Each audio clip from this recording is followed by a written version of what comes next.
Okay, we'll be joining our group live here in just a moment.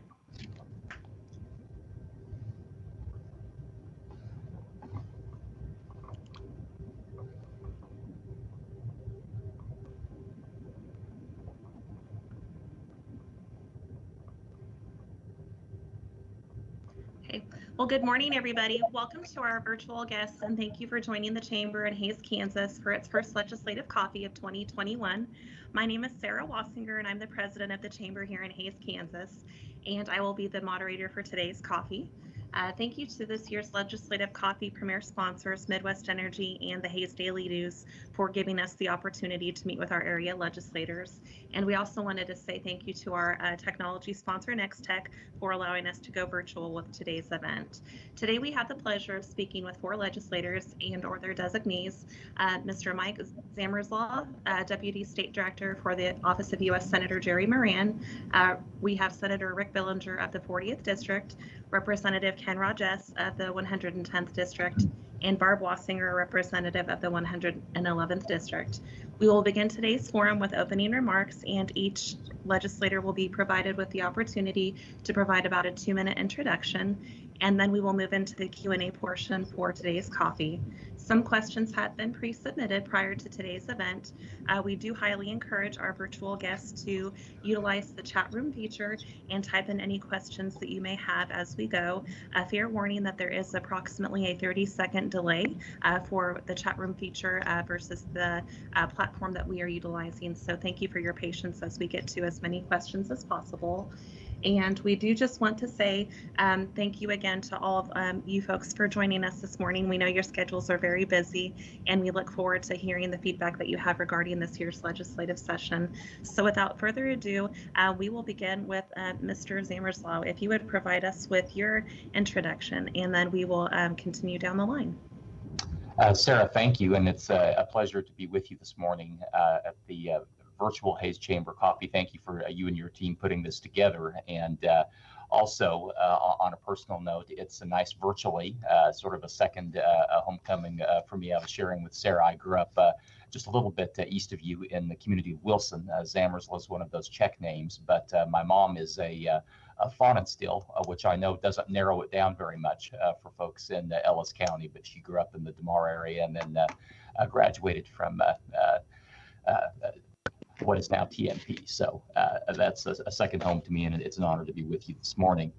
Just wanted to share briefly on behalf of Senator Moran a development that all of you may have seen in the news recently that he has been involved with for a number of years, is the identification of the remains of Father Emil Kapan. We still, for the longest time, we thought it was Capon, but we learned that the actual pronunciation of the name is Kapan. And so, as all of us know, especially in a Catholic community like Ellis County, I think can relate to that in many ways.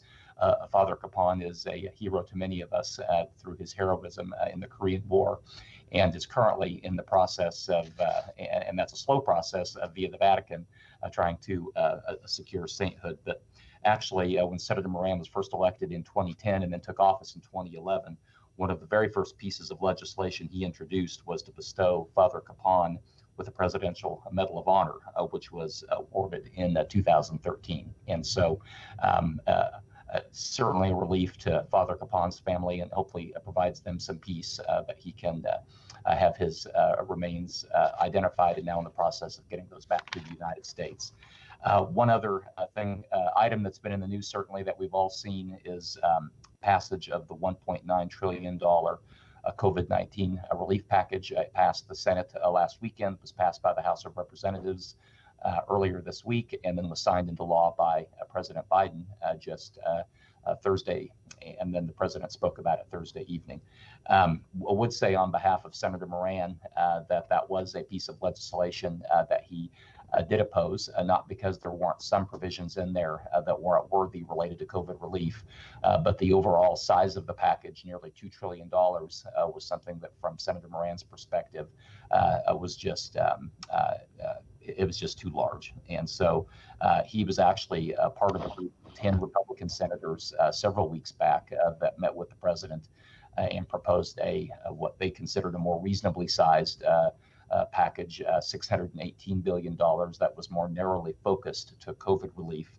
Unfortunately, from Senator Moran's perspective, that perspective was not taken, and they ended up passing this, what ended up being, from Senator Moran's perspective, just entirely too costly of a piece of legislation, especially considering the fact that the Congress has already provided $4 trillion of COVID relief through 5 previous legislative packages that were very bipartisan. And actually nearly $1 trillion of that $4 trillion that's currently been allocated has yet to be spent. And so there was a lack of selection of many different foods, but including cuts of meat. And it was, we all recall maybe growing up that small meat packers were something that were more prevalent, and there's not as many of them today. And so the senator made this effort to try to provide support to our small meat packers. And would make one other comment concerning agriculture, specifically to ag. Senator Moran just last week led a group of Senate colleagues in urging the chairman of the U.S. International Trade Commission, the ITC, to not impose tariffs on certain imported phosphate fertilizers. Senator Moran recognizes certainly that Kansas farmers and ranchers depend on affordable phosphate fertilizers to produce a variety of our crops, including corn, soybeans, corn, wheat, and milo. And so with phosphorus being the second most widely used plant nutrient, and it accounts for 20% of our total fertilizer usage by producers, Senator Moran recognizes that imposing tariffs and duties on these phosphate fertilizers would essentially be a tax increase for our producers, and something that we can't afford. So, Sarah, again, thank you for the opportunity to join you. Look forward to hearing from our state legislative colleagues, and then trying to answer any questions through Q&A. Thank you, Director Zamerslaw. Representative Rajes, would you provide your introduction, please? Sure. Thank you, Sarah. I sure appreciate the opportunity. It does seem like it's been a year, and I think it has, since we've been able to do these. But we're in the mix now, kind of the second half of the legislative session. This is my 6th year. I serve as the chairman of the House Ag Committee, as well as a member of Appropriations and the higher education budget. So I see the power cap behind me. I should have put my tiger up, but those 3 things are all very important. I'm sure we'll talk about the rest of this as we go on, but I appreciate the kind of the pre-questions. They're issues that we've been dealing with really since the session began and even before. So again, Sarah, thanks for the opportunity. Looking forward to the discussion. Thank you very much. Representative Wassinger, would you like to provide your introduction, please? Yes. Barb Wassinger. I'm the 111th District Representative, and this is my 2nd term. I'm on the same committees that I was the last 2 years, with a little bit of juggling. I'm Vice Chair of Higher Education, since Chairman Rajes moved on to Appropriations and other more important things for him and where he wanted to go. I'm on Tax Committee, and I'm Financial Institutions, which is in Rural Development, which is one together. It used to be Financial Institutions and Pensions, and now it's Rural Development. And I'm also chair of the Joint Rules and Regulation Committee. So that's been a big change from the last 2 years, a little bit more responsibility. It's been a very strange session this year. There are no school kids in the Capitol. There are no organizations in the Capitol. There are very few people there, except for legislators, and it gets kind of boring. We all talk about the same thing. So it's kind of nice. We're looking forward to everything going back to normal. This first session back has been momentous in that we passed the Value Them Both amendment, which allowed voters in August of 2022 to vote on the constitutional amendment allowing for them to decide whether they wanted unlimited abortion in the state of Kansas. We felt like unlimited abortion was harmful to women and obviously to children. it was passed pretty successfully. The House passed that 86 to 38, and the Senate passed it 28 to 11. And so now the voters get to make a decision after the HOTUS decision and the state Supreme Court. We felt like something needed to be done so that the state could put the constituents could make their decision. So that was a very big thing. Currently, we're working, the biggest thing right now is the Kansas Emergency Management Act. When this COVID went into effect, our Emergency Management Act was set up to help with tornadoes, floods, and natural disasters. Since no one has had very much experience with pandemics, we had to redo it to make sure that we covered such things. And the House passed their version as well as the Senate, and now they're going together and trying to take the best of both. And we need to have that done before the end of March, because on March 31st, the disaster declaration expires. So that they're working really hard on that. And then also we are working on some House bills, but otherwise I miss seeing everyone. I'm glad to be back in Topeka, and it seems like the days are longer. You don't get as many interruptions, but I don't see very many people leaving before 6, and I see an awful lot of people there before 7 in the morning. So I think it just kind of concentrates everything that we're doing, and we're working hard, but we miss everyone. So thank you for having me. This is really nice.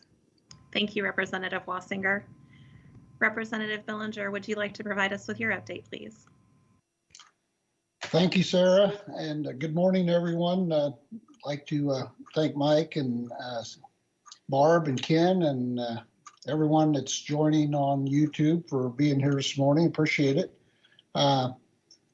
Rick Billinger, I serve as the senator for the 40th district, which includes the 14 counties in northwest Kansas. I serve on only one standing committee, which is the Ways and Means Committee in the Senate. And I am also on like the State Finance Council, the 911 Council, Vice Chair of Buildings and Construction, and numerous other committees that are not standing committees. I guess that's pretty much my introduction. Thank you. Thank you, Senator Billinger. Now that we've had the opportunity to provide for opening remarks, we will go ahead and move into our first round of questions. A friendly reminder to those participating virtually, if you have any questions at this time, please feel free to go ahead and enter them into the chat room feature. We do have an approximate 30-second delay, so we will do our best to get those questions addressed in a timely fashion. We will start our first line of questions for Director Zamerslaw. If you could please answer the question, what committees does Senator Moran serve on currently, and what bills are of most interest to him at this time? Senator Moran serves on the Appropriations Committee. And so within that committee, he is the lead Republican on the subcommittee on Commerce, Justice, which includes the FBI, and related agencies. And if I could diverge just for a moment, that reminds me that, and it's certainly related to Northwest Kansas and Senator Billinger's district, just last week, there was an announcement from the U.S. Economic Development Administration in cooperation in conjunction with Senator Moran that through the CARES Act, there were several grants that went out to entities in Kansas, and one in particular of importance to Northwest Kansas. The Northwest Technical College in Goodland received a $1.2 million grant to expand their diesel tech training facility. And so this is something that will greatly increase their capacity to train workers to compete for high skill, high wage jobs, and hopefully position those students as quality employees within the region, and as a part of recovering certainly our economy from the COVID pandemic. This project was matched with nearly $300,000 in local funds, and so that's a great credit to the Goodland area community, and is expected to create it in approximately 300 jobs. So just in the context, that's I wanted to mention that grant because that's something that Senator Moran, within that committee assignment, he oversees that budget for the EDA and was pleased to be able to help direct those resources back to Kansas and Northwest Kansas specifically. Senator Moran also, as part of the Appropriations Committee, sits on the Subcommittee on Agriculture and then also the subcommittee that oversees the U.S. Department of Defense budget. He's also a member of the Banking Committee, and so that's something that he recognizes certainly always, but also through this pandemic, that our community bankers have played a critical role in getting PPP dollars out the door, and that's something that was many of you in Northwest Kansas may know that was something the senator's been very passionate about. And that was actually his very first career coming out of college, was a community banker back in Hill City. So he takes that perspective, that community banker perspective, to his membership on the Banking Committee. Senator Moran also serves on the Commerce Committee, the Commerce, Science, and Transportation Committee. And within that, he is on the subcommittee that oversees broadband. And so he recognizes that that's one of his continuing priorities as a congressman and now as a senator, the opportunity to get more rural broadband opportunities throughout rural Kansas. He also serves on the subcommittee on aviation, and so that oversees the FAA and has a lot to do with our manufacturing sector, certainly across Kansas and in particular down here in South Central Kansas. Senator Moran, a new committee assignment for him is the Health, Education, Labor, and Pension Committee. So within that, with all the ongoing issues still surrounding COVID, being a part of that committee was an important priority for Senator Moran.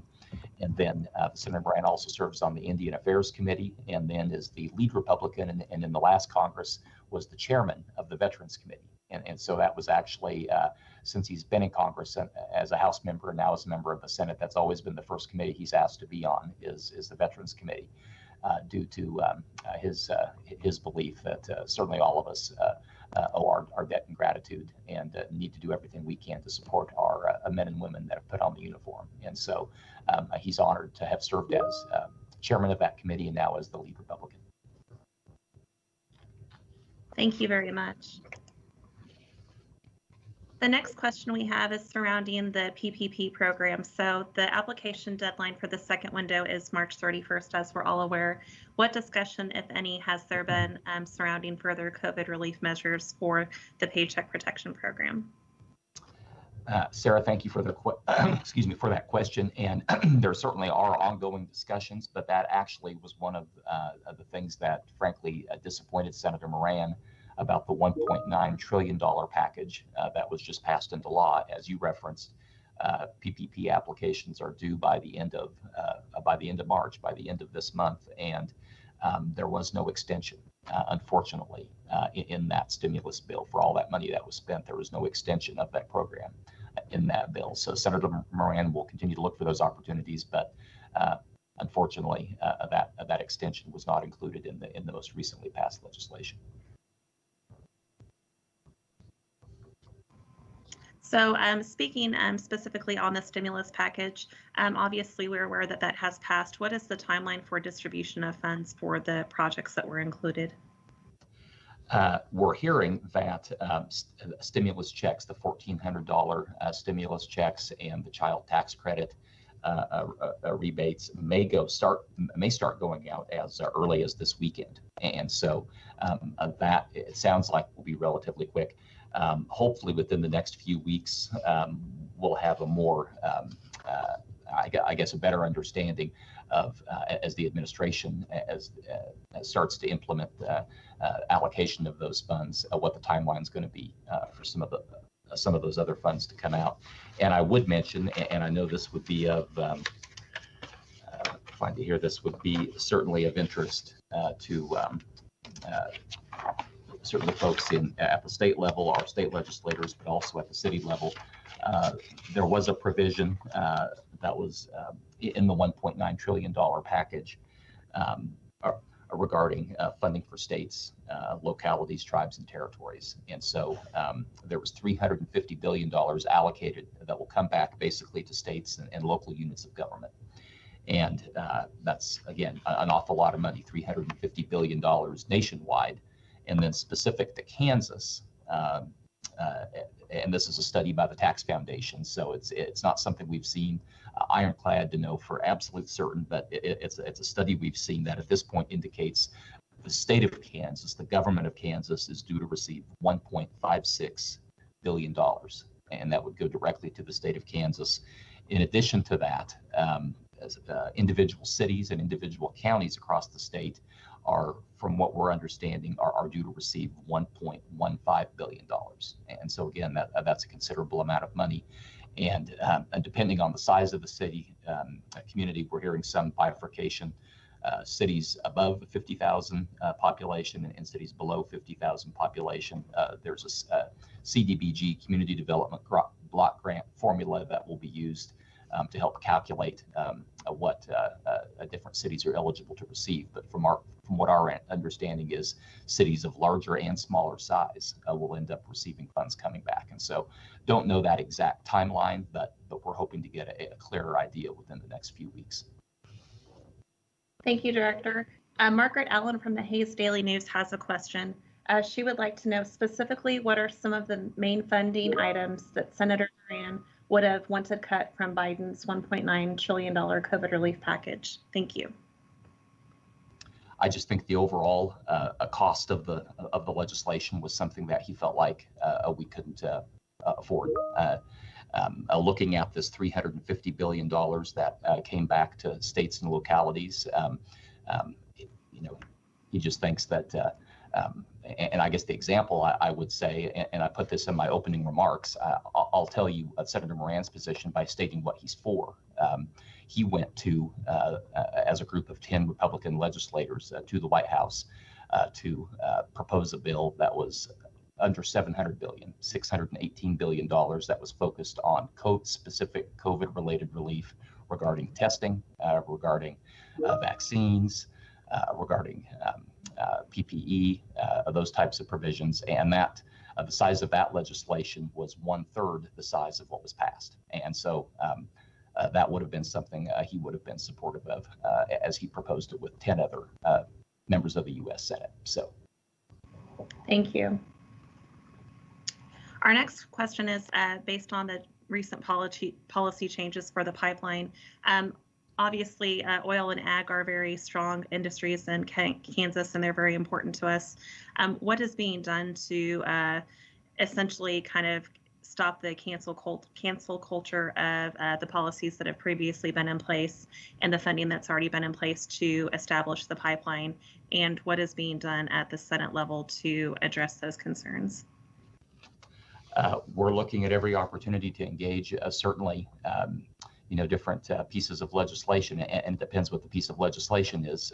Currently, there's a filibuster that's still in place that takes 60 votes to pass individual pieces of legislation. But a part of what's certainly frustrating to Senator Moran is much of what is being rolled back with regard to certainly the pipeline is being done by executive order. And so much of what was put in place prior by the prior administration was by executive order, and what's being rolled back now is by executive order. Thank you. And I believe the final question, unless we have any others for you, is in regards to the legalization of marijuana. Several states now have introduced the legalization of marijuana, and they have been successful in raising additional tax revenue that have allowed them to accomplish a variety of projects that have been very beneficial for their states. What discussion is there on the national level to legalize marijuana? Have honestly not seen, at least, and the Congress is relatively new. The new Congress just was sworn in January, and so I haven't seen, at least not yet, a specific bill, at least that's come across in the Senate to take that issue on. Thank you. We do have a question from High Plains Farm Credit. President Biden paused the distribution CFAP2 payments that were approved in December relief bill. When will those payments be released to farmers and ranchers? That's something we can certainly follow up on, and would be happy to follow up on to see what the status of that is. I don't have, as we sit here, I don't know the specific timeline. Okay.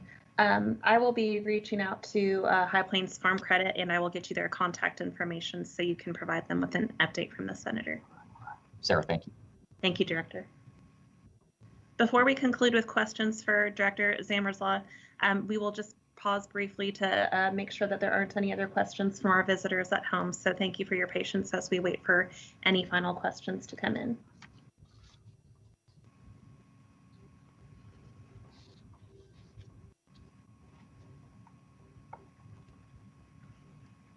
Sarah?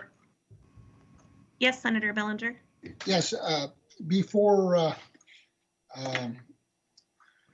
Mike leaves, I'd just like to send a thank you to Senator Moran for, number one, the small packers. I know I visited with him quite a while back about the packing plant in Victoria. And it seems like Jerry took that and ran with it and got some things done. We really appreciate that. And also, I'd like to thank him for the grant at Northwest Tech. We really appreciate that. And send our best. Thank you. Senator, thank you. I'll do that. I do not see any additional questions at this time. Director Zammerslaw, would you like to provide closing comments? And great, we can see video for Barb. Thank you so much for logging off and logging back in, Barb. I apologize for the issues there. Sarah, thank you, and thank you again to you and your team for organizing this coffee virtually. It's an honor for Senator Moran to represent Kansas and certainly represent Northwest Kansas, going back to his days in the Kansas State Senate as your House member and now as your United States Senator. The Senator recognizes we're going through certainly challenging times in this country, and we'll just speak briefly on hopefully getting us into a position going forward with regard to not having to do these, as well as Sarah is organizing this virtual coffee. Senator Moran looks forward to the day that we can all get together in person, and an important key to that certainly is getting shots in arms, getting folks vaccinated to the point that they feel comfortable being able to be out among family, be out among friends, being able to hug their grandkids, go to church, and have our business community open back up and our economy going strong. And so his role in that, he sees at this point in the process, is helping facilitate that, getting those vaccines back to Kansans and supporting our state legislators in that process. So thank you all for your leadership. Sarah, thank you for your leadership at the chamber, and appreciate the great state legislative leadership we have in Topeka. Can I ask Mike one question before he goes? Please do. Hey, Mike, question's been asked of me is, you mentioned the $1,400 checks would start maybe this weekend. Any timeline as far as how long this is going to take? You know, the state of Kansas's unemployment is upside down, and we've got people losing their homes, their cars, or sleeping, you know, in their cars and so forth. So I'm hoping maybe at least these federal $1,400 checks will reach these folks quicker probably than the unemployment in Kansas. You have any timeline on that? I wish my crystal ball was a little clearer there, Senator, since the bill was just signed into law Thursday. But I know we'll be in touch with the IRS and folks within Treasury Department, folks within the administration to see what that timeline is, and certainly encourage that from top to bottom that now that the bill has been passed, certainly those dollars get out to Kansans and Americans just as quickly as possible. Thank you. Thank you. Thank you. I believe we lost Representative Wassinger's video again. It might be frozen, so we will give, oh, there she's back with us again. Very good. Thank you, Barb. So thank you so much, Director Zammerslaw, for joining us today on behalf of Senator Jerry Moran. And please tell him we are so very thankful for the service and the time that he spends fighting for Kansans in the Capitol. Thank you. Okay, so we will go ahead and move to our questions for our state legislators.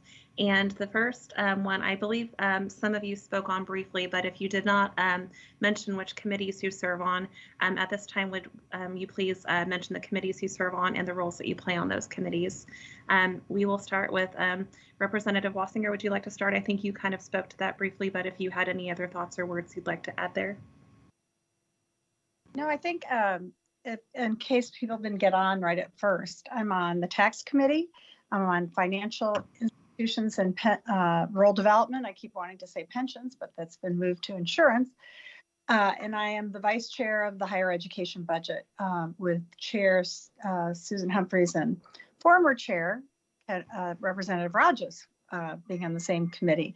I'm also chair of joint rules and regulations. Okay, I'm being told I'm gone again and you still can't see me. I can see you now. We are good. Okay.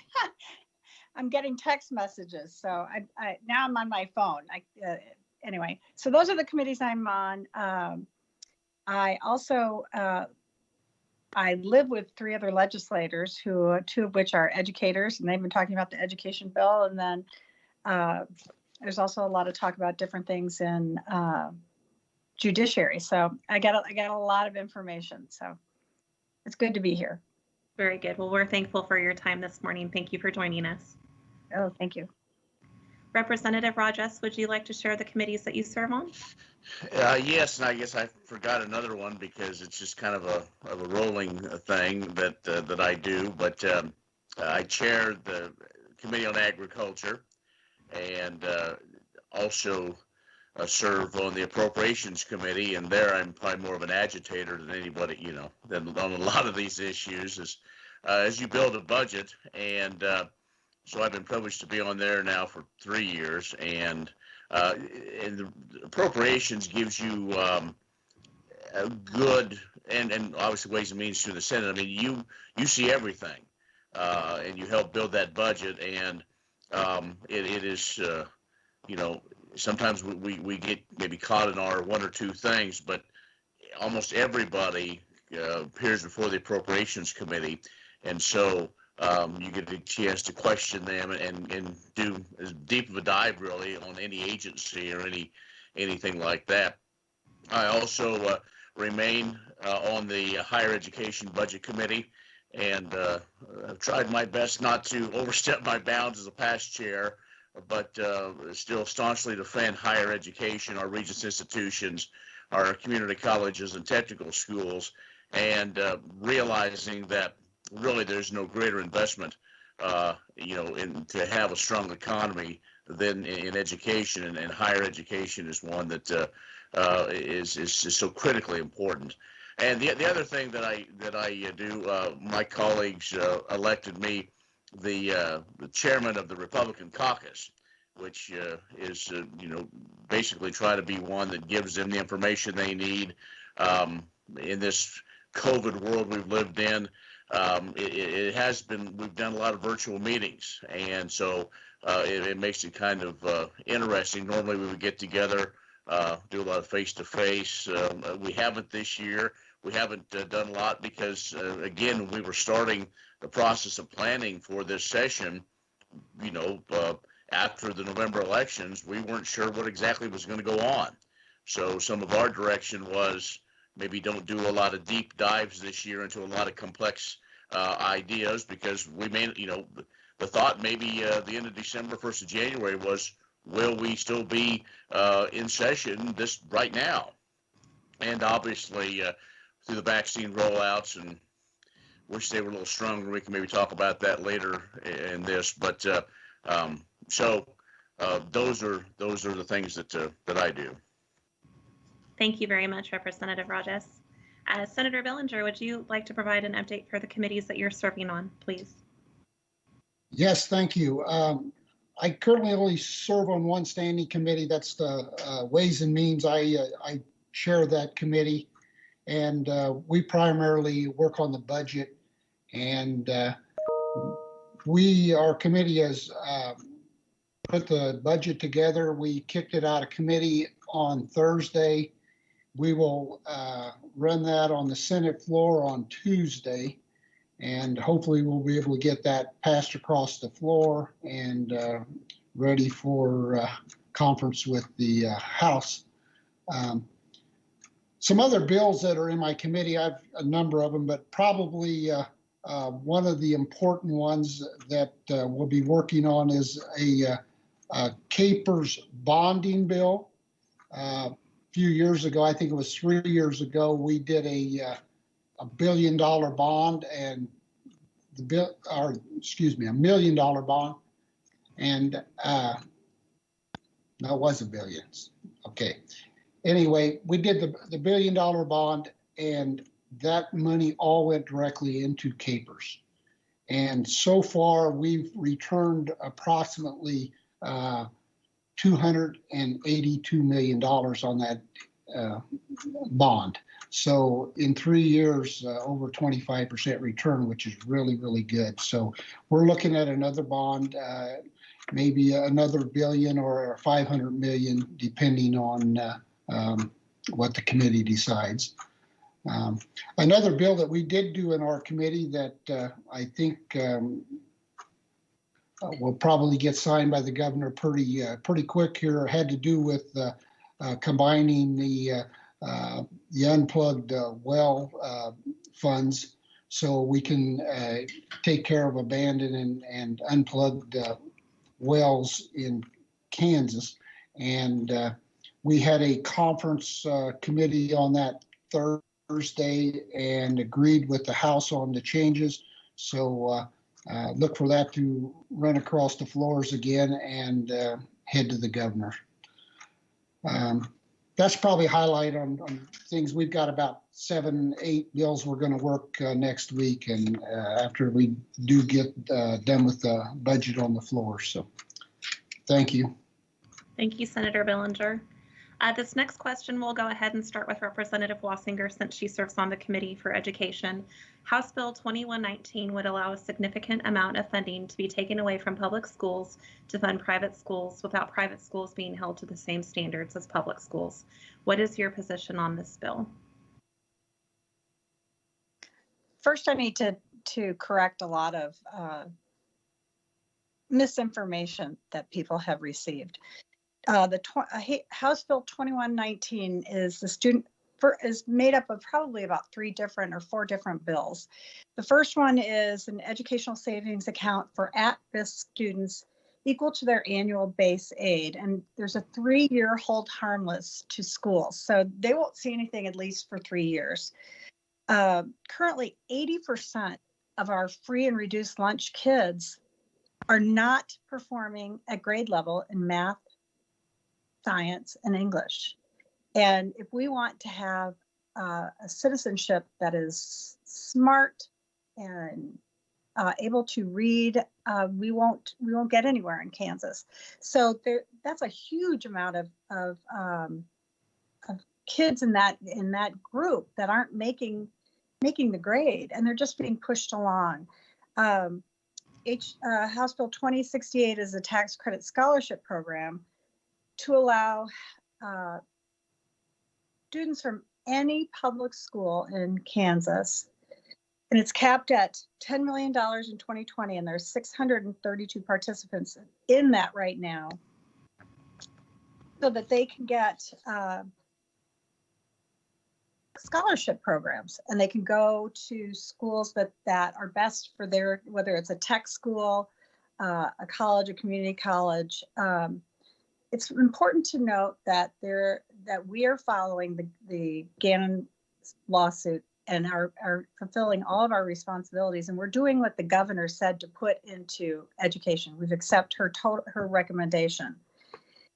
In that budget that she has put forward, we have added directing the Kansas State Department of Education to expend $5 million on school safety and security grants, $3.9 million on mental health intervention pilot program. There's $100,000 for communities and schools from the Federal Secondary School Emergency Relief Funds Act and the CARES Act. We're adding language to implement something for the School of the Deaf that hasn't been taken care of. and also wanting the Kansas Department of Education to distribute the monies from the local school district contribution checkoff fund that weren't tied to a specific district in 2022. It is, we in the bill, it also reauthorizes the 20 mil property tax levy and asking for in-person school hours, except in circumstances with max remote hours of 240 hours. You know, this is not, they're not sending money to unqualified schools or uncertified schools. That's in the bill, that it has to go to a certified school. It also doesn't go directly it goes directly into the the treasurer's office. So the treasurer will be holding that funding, just like 529 plan, which is an educational plan that's already implemented. So it will be easy to get it started. They can put that money into an educational savings account. They may not leave the school that they're in. They may need tutoring. They may need extra online classes. But we're not reaching that 80% of the at-risk kids, and we can't continue with COVID. It's become even more apparent that we're losing those kids. So it's not about taking money from the school districts. It's about taking care of our kids. It's about giving them the opportunity to succeed. And this, I think, is one of the best things we can do to try to make a change. Because if we continue to do the same thing, nothing will change. So we have to make sure that we take care of our kids, and money follows the child, not the school. And so 3 years in which to get used to this is more than, I think, enough. And also provide for some extra work for these kids that we're losing. We also suggested $500 bonuses to every teacher in Kansas that taught in this past school year. And I just want to point out that I just read something from the Kansas Association of School Boards. You know, the Kansas schools are scheduled to receive over $1 billion in funding from the federal government. They already got 5.5 million. So there's not a loss of money. We're keeping the funding level at the exact rate that we statutorily and legally were supposed to. We're just trying to find some ideas on how to reach these at-risk kids. So it's not a punishment to school districts. It's taking care of the kids that need it the very most. Thank you, Representative Wassinger. Senator Billinger, do you have any thoughts to add on that question? You know, I haven't seen those bills. They've been in the House, so I really can't. I think Barb did a good job of explaining what their committee's thinking on the bill. But I've been focused on a budget. Thank you. And Sarah, yes. Interrupt you. I'm on the higher education budget. I'm not on the education budget. I just live with people who are on the education budget. And I also forgot to mention that I am a deputy whip, which means I go around on important bills and talk to, I have a list of 20 legislators that I go to visit with and see what they're thinking, what their questions are, and then bring them back to leadership so that they can better answer questions or better tailor something to the districts that we represent. So, thank you. Representative Rajes, do you have anything to add for that question? Well, I'm glad that Representative Wassinger, went first, because she has done a much deeper dive. And I know folks over the years have been frustrated with me because issues like this are very important. And you ask where I am on it, I don't know. I talked to Mr. Burton, the superintendent of the Ellis schools, a couple days ago. And, I still have some questions, and we learned this week in one of our caucus meetings a little bit more about all these bills. I sometimes have a little heartburn when we, K-12 is so important, and we put a bunch of bills together.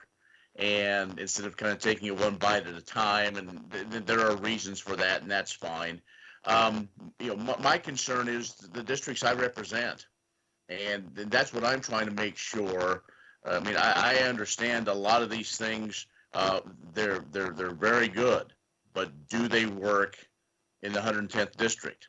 To try to find tutors in some of our very small schools. It's great to have options. We have options even where I live, outside of a community of 350 people. I can go get a pizza, but I got to drive 10 miles. It's not, they don't come out to the farm and deliver a pizza. And I don't mean to make light of it, but I'm still learning. I'm going to ask a lot more questions, and obviously, I mean, K-12, whether you're in the Kansas City, Kansas district, or in Weston, from one of the largest, one of the smallest, kids are kids, and that's one thing I think that has been one of my mantras over the last year. Is we talk about all these huge numbers of millions and now billions, and even on the federal level, trillions of dollars, but it gets right down to where it's people. It's not statistics. It's not spreadsheets. It's moms and dads and kids on all these things. And that's maybe sometimes we get so caught up in the numbers that we don't bring it back to how does this affect my neighbor? Thank you, Representative Rajas. We will move on to our next question if there aren't any other thoughts there. Obviously, the 2020 election had a lot of publicity surrounding it, specifically regarding voter fraud. And we all know that voting regulations very much happen at the county and local level. What is currently being looked at within this legislative session to address that issue? I will go ahead and start with Representative Rajas on this one. Well, there have been, that I know of, a number of bills that have looked at it. I don't know exactly what is what's going to come out of this session and may be handled next year.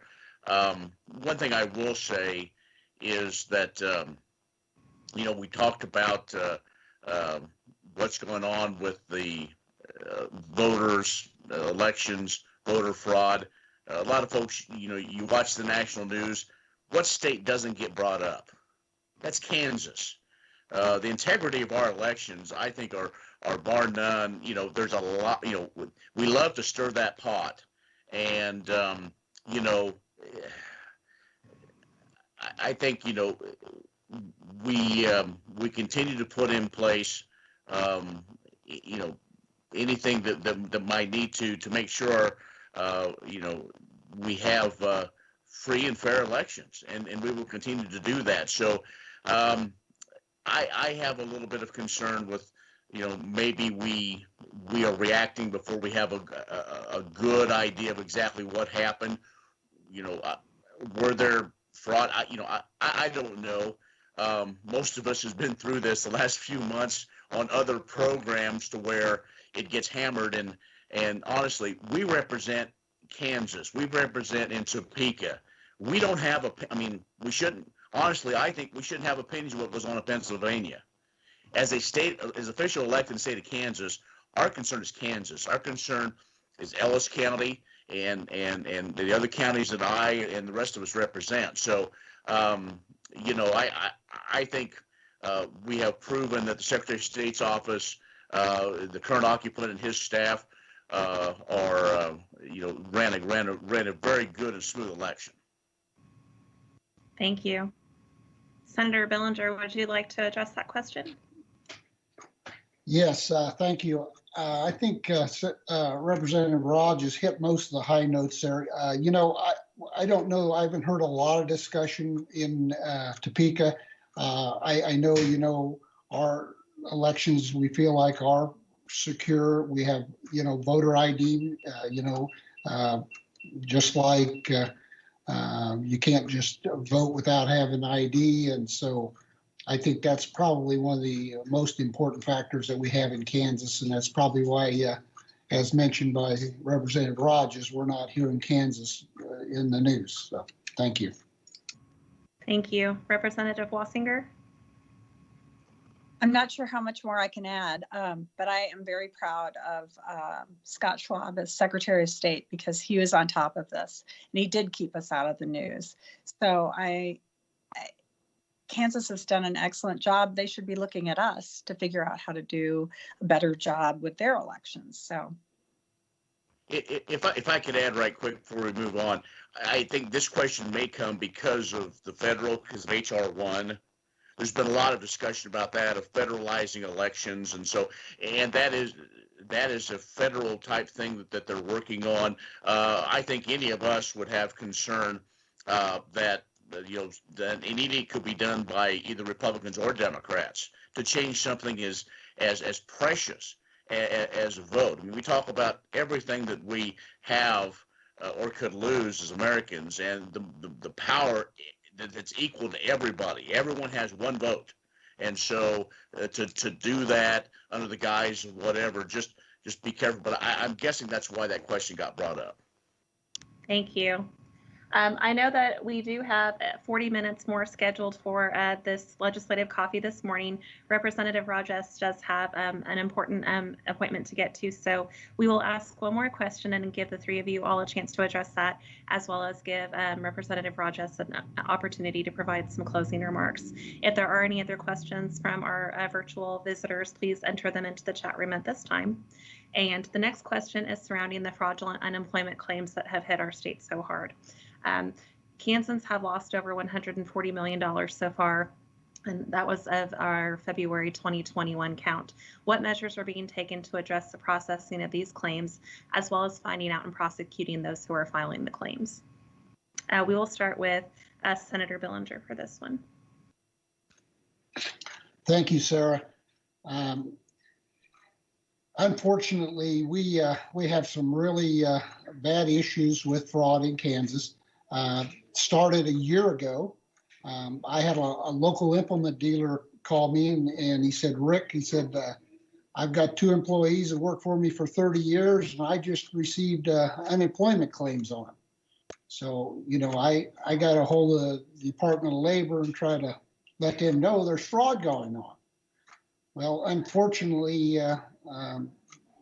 we didn't pay very good attention at the Department of Labor, and it just kept going and going. And every time that we heard about an issue, we would contact the agency and try to let them know. And it took them a year to even respond to it, which is so disappointing that we would call and alert them of these issues going on, and they didn't do anything. And you said 175 million or whatever. I think the number we've seen is well over 600 million. So, I mean, it's way, way worse than you can imagine. And the sad part of the whole thing is we don't have anyone in the office. They are all remote. They're all working remotely. So I don't believe the right hand knows what the left hand's even doing. And unfortunately, we paid, $600 million worth of fraudulent claims, and we can't get Kansans money that need it. We have people that have lost their homes, they've lost their cars, they've lost everything they had. I heard a week ago someone committed suicide. They just give up. I mean, we can't have these kind of things going on in Kansas. And it's sad, it's unfortunate that we couldn't get the department. I guess we're on our 3rd secretary or so. It's just unfortunate that we can't at least get the folks back to work. I had a conversation with the secretary a week ago, and I told her, I said, first thing I would do, I ran a business for over 30 years. I said, the first thing I would do, I'd call everybody back to work. If you have to put up plexiglass, put it up. Get them shots. If they're not essential, I don't know who is at this particular time. I mean, we owe it to Kansans that are unemployed. And, it's just so sad. And I'm sure that Representative Wassinger and Representative Rajes are just like me. I spent a minimum of 2 hours every day just working on unemployment issues. And it's just so sad when, if you start reading these emails, it's unbelievable what these folks are going through. We got to do better. I continue to hound. I call the Department of Labor every day except Sunday. So I'm not very happy what's going on there. And, you know, we're trying to blame it all on the system. Well, yeah, maybe the system is outdated. We've had a year. You know, this administration's had over 2 years. Not once did I see a request in our budget to upgrade the computers or anything else. You know, it's just, it's a sad day in Kansas, what's going on in the Department of Labor. Thank you. Thank you, Senator Bellinger. Representative Rajas, I know that you need to be leaving soon, so I'll allow you to address this question as well as provide any closing remarks that you would like to provide before you jump off to your next appointment. Okay, well, thank you, Sarah. I sure appreciate it. Thanks, Midwest Energy, Hayes Daily News, for doing this in the chamber.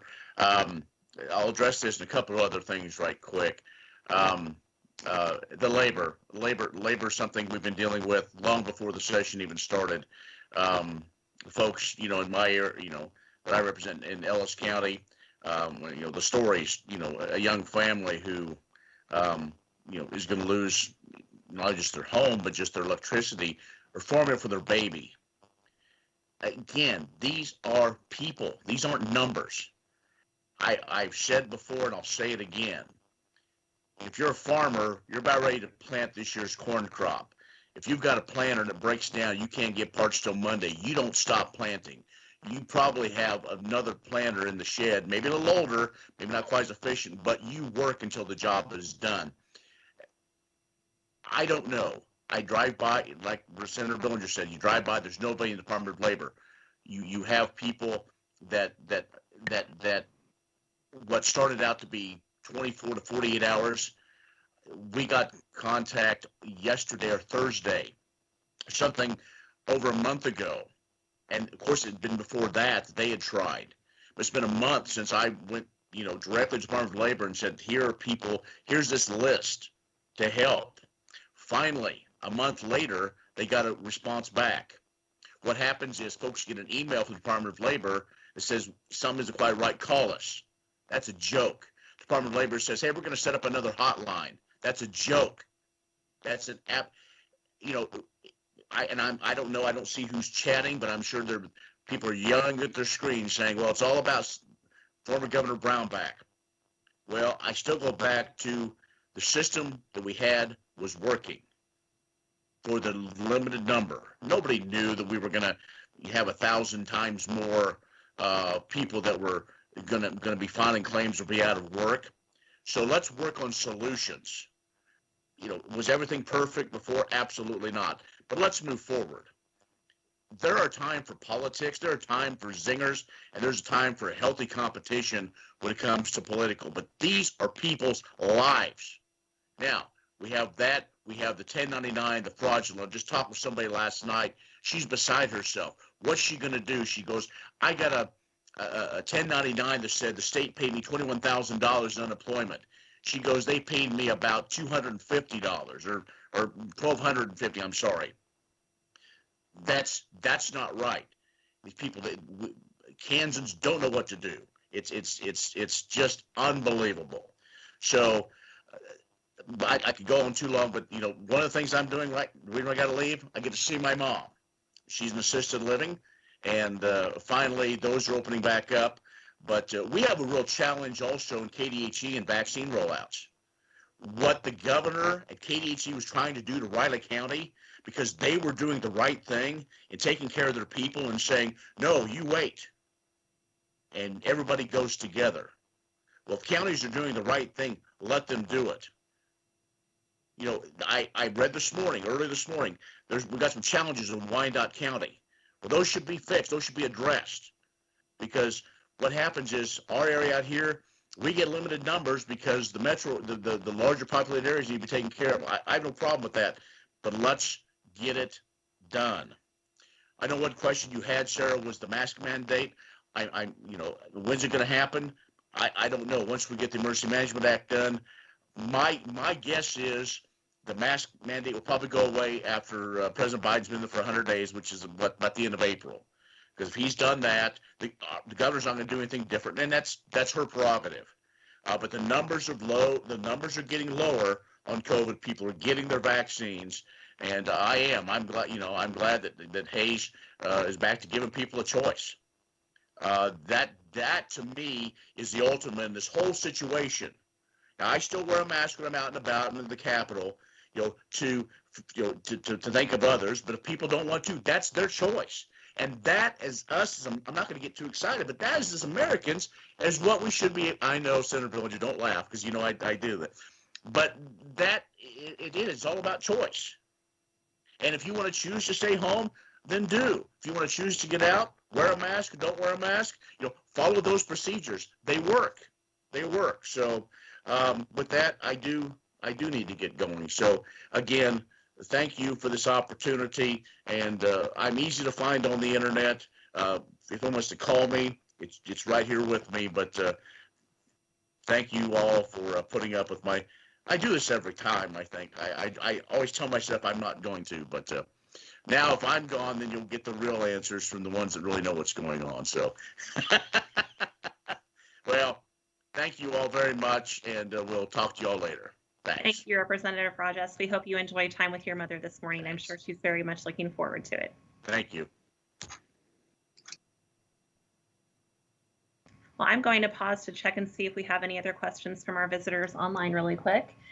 Just a friendly reminder that if you have joined us late, there is a chat room feature. You can feel free to enter in any questions that you have at this time. We've got just a little bit more time left. We are actually on the back side of questions. So at this point in time, are there any bills upcoming that we have not already talked about that we should be paying attention to as Western Kansas citizens? I'll let Representative Wassinger answer that question first. I'm so glad you asked that question. A couple of things for counties that is interesting is, well, first of all, we have delay. In the House, when we finished last week, that was called turnaround. And in turnaround means we get a couple days off and everything that's in the Senate goes to the House and everything in the House goes to the Senate. So I'm speaking in terms of things that have passed through the House. So just as a background, one of the bills that we passed over to the Senate is distribution of property tax, some of it being held in escrow. If you had your property tax go up high, jump greatly, and you want to appeal your taxes, that jump in taxes has to be held in escrow by the county. They can't put it in their general fund. And I think that's important. There are a lot of people. It also will speed up the appeal process, because I'm told that when you try to get to the State Board of Tax Appeals, it takes forever. And here you keep paying extra taxes when you're not supposed to. At least you believe you're not supposed to. And then Senate Bill 13 that came over to the House earlier is the bill that requires all entities to include a notice of estimated assessed valuation provided beyond revenue neutral, which means your mill levy may not change wherever you live. Ellis County has stayed the same, but the property valuations have gone up, so your property taxes have gone up. And this bill just says it's been adjusted and fiddled with. I think it's back in the Senate now. They're working on it. That in November, when you get your tax statement, you will see what has transpired. It's not just 20 mills. It's just not 30 mills. Here's the difference. This is where we were, and this is where we are now. And so we're actually getting more taxes from you, even though we didn't raise that municipal mill levy that's so hard for people to understand. So those are two really important things. And then through the Rural Development Committee, we passed a city-owned utility loan program, because we had a lot of small cities in Kansas that said they went from having a heating bill of $4,000, and the new one came in, it was $650,000. So we're taking idle funds from the state that are right now not being used for anything else, and we're giving them this loan program so that they can get something low interest to spread that out among their customers and not have such vicious bills. I'm told that there are other people that there's going to be more legislation to help co-ops, et cetera, so that we don't have to. I just got a phone call yesterday from someone who said, we have got to have some help. My bill, let me see if I have it right here.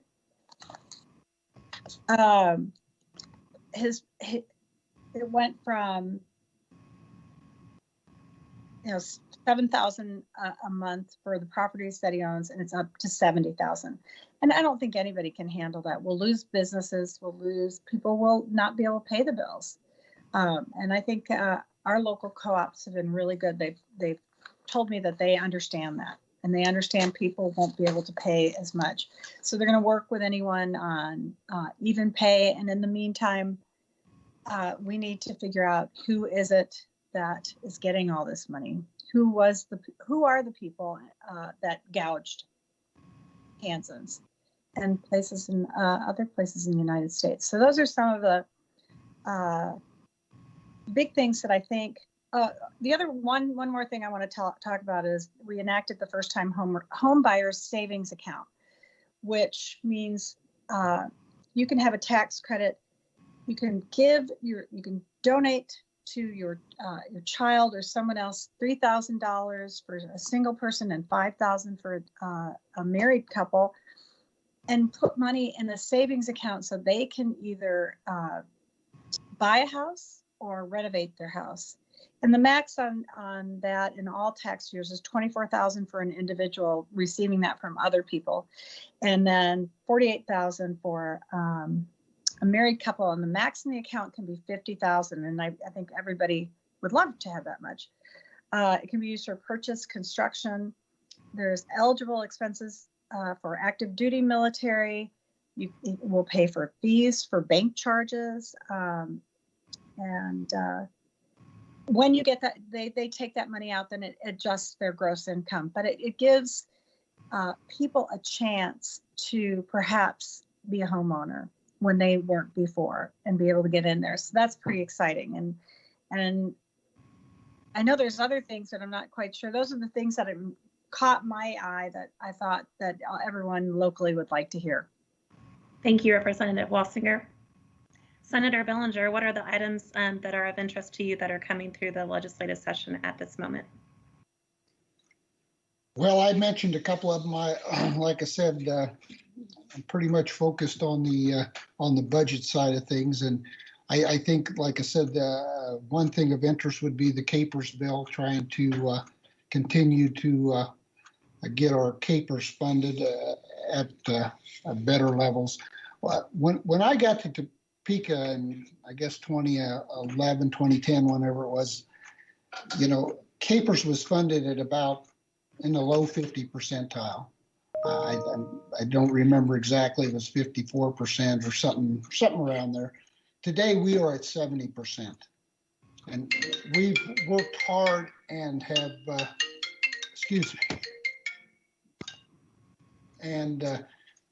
I've worked hard at building those funds back up, and I think we've put over $5 billion in over that period of time.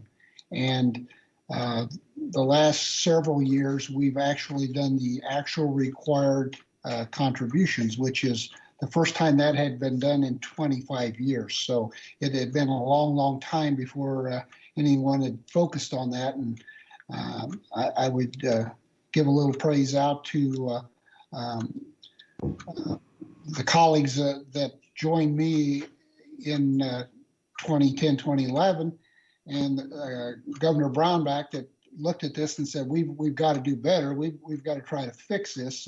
We have state employees and teachers that have put their contributions in, and we cannot drop the ball here and not have them retire and get a percentage of what they thought they were going to get. They need to know that when they retire they're going to get 100% of what they were told they were supposed to get. So we did focus on that and have worked very hard over the last 10 years to get it to the position we're at.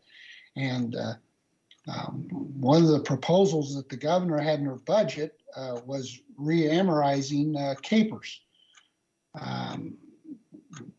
We've decided we're not going to do that. And the reason we're not is, number one, it would cost approximately $5 billion. So all the progress we've made in the last 10 years would go away. And so we've chose not to go down that road. So that will not be going on. But I think our bonding rates are low at this particular time. So we've decided to look at maybe another bond. And so we'll be having hearings on that in the Senate in the next week or two here. I haven't looked at the schedule to see when we're going to stick that in to have hearings on it, but it'll be here in the next 2 weeks. So we'll be working on that. Something I might mention, I mentioned we passed our budget out, and a couple of things we did. Higher ed had been cut pretty severely in the governor's budget, and we understand how it's been a challenge for those at higher education at our universities to try to get through the last year with the virus and so forth. So the proposed budget in the Senate that we passed out of committee includes an additional $25 million for higher ed. So we'll see how that comes out by the time we get everything across the Senate floor and into a conference committee with the House. One thing that we did focus on in our budget committee was our social services. The last couple of years, we've tried very hard to bolster some of our social service different agencies. And one in particular that we've been working on is trying to get raises for the folks that work at the IDD community. And unfortunately, the governor line item vetoed that raise last year. It basically was about $1 an hour raise. Tried to get them close to $12 an hour. They testified in our committee that they were losing their good help to fast food restaurants because they couldn't compete with the $12 an hour salary. So we know how important it is. These folks do a very difficult job. I'd like to thank them. They've got wonderful hearts. It takes special people to do that. And I know Representative Wassinger joins me. We're going to do everything we can, anytime we can, to try to get their pay to a more satisfactory wage per hour, because we recognize that when we work on it. And there are other agencies in there that we added. I think we added, I don't know, somewhere between 50 and $70 million additional dollars to the budget to work on the IDD raises and the other social service accounts that we were, that they were all, or a lot of them were line item vetoed last year, which was very, very disappointing to me and our committee that, with the type of ending balance we had, to cut those folks out was unfortunate. So we've put them back in. Hopefully we'll get that across the line this time, and hopefully the governor will sign it without a line item veto.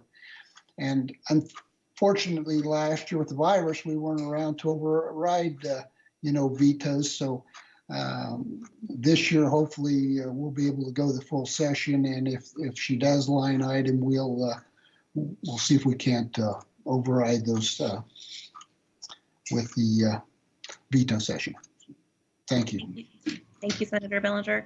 Representative Wassinger, did you have a comment to make before we move to our next question? I did. And it's concerning the refinance of the Capers bond. When we took out that loan, the interest rate was 7.75%. We can refinance for almost 3%. That saves the state of Kansas that much money in interest payments, and that goes directly into Capers. So it doesn't extend this loan whatsoever, like amortization would, but it's exciting because the things that the Capers board invest the money to try to make more money, and they're making about an 8% return. And so with an interest rate of 7.75, we weren't keeping much of that in money that we recaptured. So now it's going to be much better. So that's a very important thing to be doing. Thank you very much. So I believe we have time for one final question, and this one is from Grow Hayes. Their question is, what is the status of Medicaid expansion? I will go ahead and start with Senator Billinger, and then we'll finish with Representative Wassinger. Thank you. I think it was in the last week or so here, we did a couple of healthcare bills on the Senate floor, and there was an amendment offered to add Medicaid, and it didn't pass. There's not enough votes in the Senate to even get one across the floor, so I guess it's just a way to kind of keep it front and center, because I've supported it in the past, continue to support it, but I think at the very best there might be 16, 17 votes. So it's a non-issue. There was an opportunity last year, and it would have been a trade-off with the value of them both. If the governor would have agreed to let the value of them both vote, there would have been a vote on Medicaid, and she chose not to have a vote on the value of them both. So there was not a vote on the expansion either. So I think probably in the Senate anyway, there are just not enough votes. Thank you. Representative Wassinger. I think Senator Billinger really hit the nail on the head. Right now, the people that need Medicaid, children, IDD, women, women that and really low income people, our biggest job right now is to improve CanCare reimbursements so that we slow down these huge waiting lists and try to get people off of them.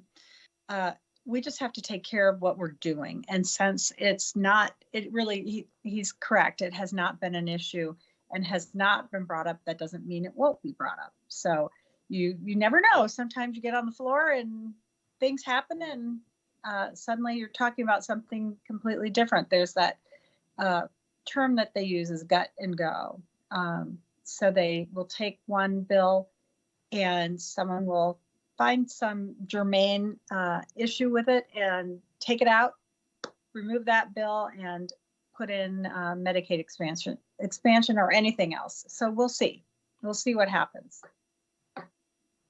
Thank you very much. Well, we are nearing the 10 o'clock hour, so since your fellow cohorts left, we'll provide you with just a little bit more time to provide your closing remarks. So we'll give you a couple of minutes each. Representative Wassinger, would you like to share your closing thoughts, please? Sure. It has been such an honor to be representing all of the 111th district in Topeka. And I, just like the Senator and Representative Rogers, I spend at least 2 hours a day trying to help our constituents between fraudulent claims as well as not getting their unemployment. I have one gentleman that has been contacting me since early November, and it breaks your heart. But I'm grateful to be able to help people. I know that everyone is standing together. We send emails back and forth when we get my constituent emails someone else about it. And so we're all working to stay on top of that and hoping that we can get this done. Now, we passed a bill in the House that forced, it was 2196. It created an Unemployment Compensation Modernization and Improvement Council, which means we need to get in there and see what needs to be changed. It's going to be made up of employers and employees to make some changes. It requires the Department of Labor to modernize their IT structure, infrastructure. And as Senator Billinger said, send them back to work. They're important. They need to be there. We've had all these people in the Capitol, all the staff, all the legislators. There's a way to do it right, and they need to be taking care of it.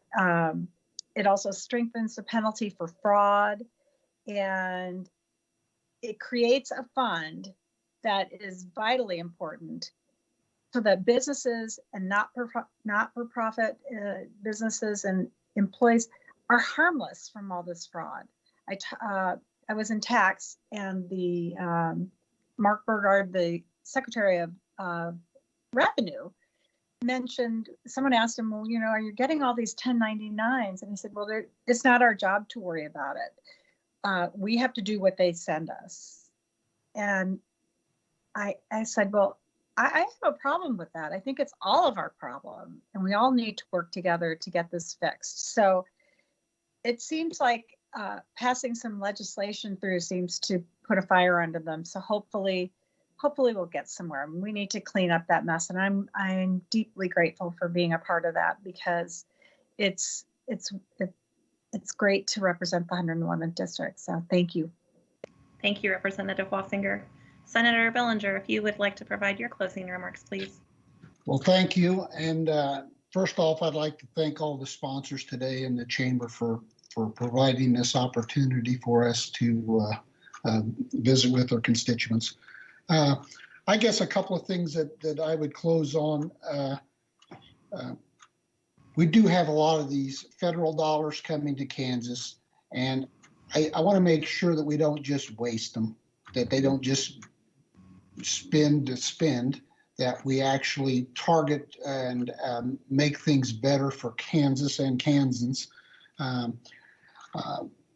know, as chair of the Ways and Means, our committee will look at one-time funding type issues. I think one place we will try to look at, and there are a lot of strings attached to a lot of these dollars, and so we have to be very careful. But I think one place that we might look at trying to help would be at the unemployment fund.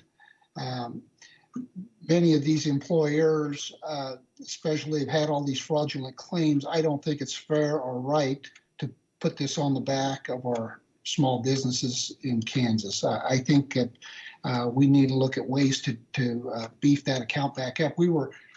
Before the pandemic, we were getting close to $1 billion in that fund, and that's not state money. That is employers' money. That's their fund. So I'm hopeful that we will be able to help some there and look at that.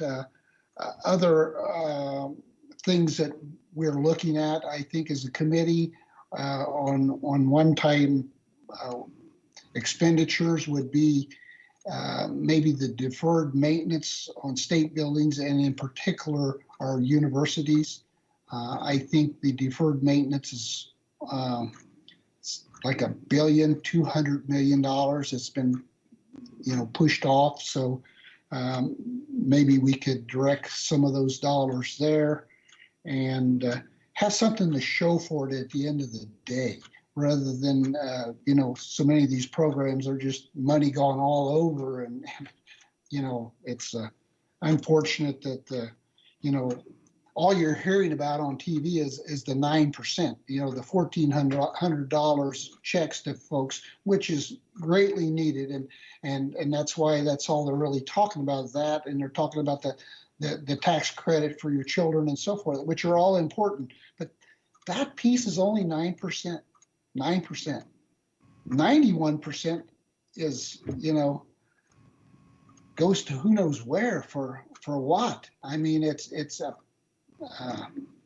pet projects, I guess, and, bailouts. And here again, when I look at this one-time money, I said, maybe we could use some of that in Capers, So, but they're saying, no, we can't do that. We can't use it for, state retirement.